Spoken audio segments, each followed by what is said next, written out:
यवतमाळ वाशिमच्या विद्यमान खासदार भावना गवळींना शिवसेनेनं तिकीट नाकारलंय। त्यामुळे त्यांचे समर्थक कमालीचे आक्रमक झाले। भावना गवळी यांना सकाळी 11 वाजेपर्यंत उमेदवारी जाहीर झाली नाही तर वेगळा निर्णय घेऊ असा इशारा त्यांच्या समर्थकांनी दिलाय। शिंदे गटाच्या उमेदवार राजश्री पाटील यांच्यावर गवळींच्या समर्थकांनी जोरदार हल्लाबोल केला। विधानसभा निवडणुकीत डिपॉझिट गमावलेल्या नवख्या व्यक्तीला उमेदवारी का दिली असा थेट सवाल त्यांनी मुख्यमंत्री शिंदेंना विचारलाय।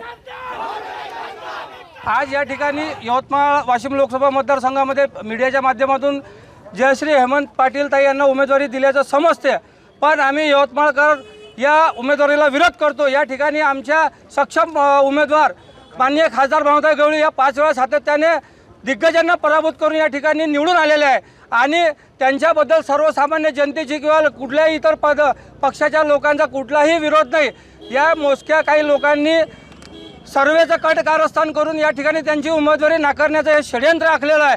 ज्या उमेदवाराची यवतमाळ जिल्ह्यात वाशिम जिल्ह्यात कोणती ओळख नाही आहे अशा अनोळखी उमेदवाराला तुम्ही इथं उमेदवार दिली, या गोष्टीचा आम्ही निषेध करतो आणि जाहीरपणे सांगतो की फक्त यवतमाळ वाशिम लोकसभा मतदारसंघात भावनाताई गवळी यांनाच तिकीट द्यावे। एबीपी माझा, उघडा डोळे बघा नीट।